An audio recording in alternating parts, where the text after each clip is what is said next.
Nag-backslide ka dahil sa kapatid? Hala, lugi ka.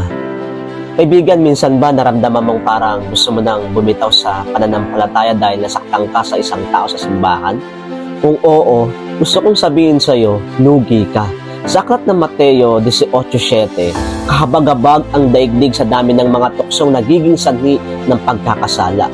Hindi nga maiwasan ang pagdating ng tukso, ngunit kakilakilabot ang sasapitin ng taong pinanggagalingan nito. Alam mo, hindi maiwasan na minsan may mga kapatid tayo na makakasakit sa atin. Tama? Ito man ay sa gawa o sa salita.